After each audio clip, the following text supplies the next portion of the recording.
All right, so without wasting your time, I want to show you how to set up or install this feeder. This is a very tough and rugged feeder that you would need if you need peace of mind on your farm.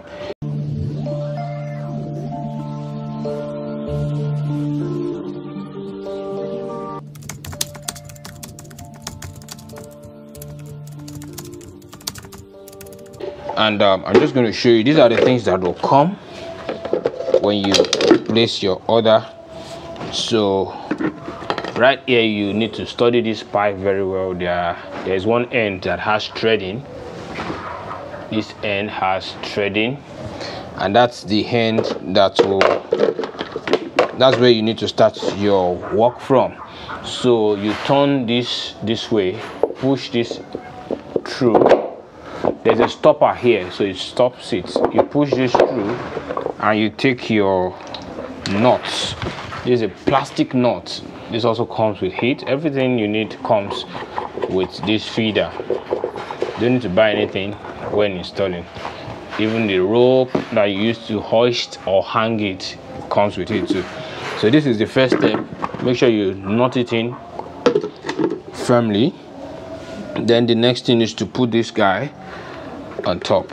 If you study this very well from the other hand, you see there are holes. There are some lines made into the plastic. It is used to regulate the flow of feed. If you want the feed to rush out so well, there's a way to turn it to rest on this this stopper. And if you want the feed to just come out little by little, then there's a way you rate it and you set it into the longer end. So you see all that details when you get there. Okay, so you just push this down and that's what you have. So the next is this. Just put it like this. You can clip this. You can clip this and it's firm already. And this is more like a funnel for ease of pouring your feed. So you clip this in too. Okay, yeah. And because of biosecurity reasons, when you are pouring your feed, there's a tendency that feed will be entering inside this pipe. So they've gone way ahead of others to also have this at the top of it, so everything is covered. So you can just fix it in. Yeah. So your feed does not go inside this, and everything is just going here as you pour it, and your chickens can eat from here. So also I'll add the rope. This is the rope you use to hoist it or hang it. So you just push in this hook. Everything is all set for you. It's just so easy to install actually. So that's it. You hang this like this. You hang it all the way up. So I'm just going to use this as an example.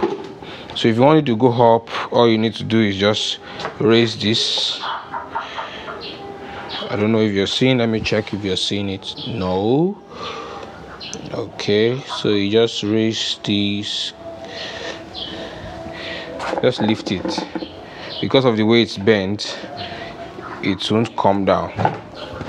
The one coming down is actually the top where I connected it to the wood, to the beam. Okay, so it won't come down from here. If you want it to come down, you can just tilt it like this and it comes down. Okay, so we'll hang it like this, and you can see the feeder now dancing. Yeah. So it's advisable that you always raise your feeder to the level of the back of your chickens. So whichever whichever chicken breed or type that is eating from this, the level of this feeder must be the level of their back, not their neck, but their back. So they can just stretch their neck to eat from inside this. So that's the perfect way to do it. In that way it prevents wastage and also helps them to have strong legs, strong bones for their legs, especially broilers. If you keep it too low, if you make this come so down and they are already tall, they just keep sitting down and eating, so they don't ever have to exercise their legs, and that is bad for them because they have so much weight, and before long most of them will not be able to walk. So there are some of these management principles that you have to put in place to ensure that your birds are healthy. It's not just giving them feed from time to time. All right, so that's another one on installation of feeders. And if you think you like this, you want to hit the like button. If you're ready to subscribe to the channel, there are lots of educative videos that you can see if you hit that subscribe button. All right, so thank you and have a good one.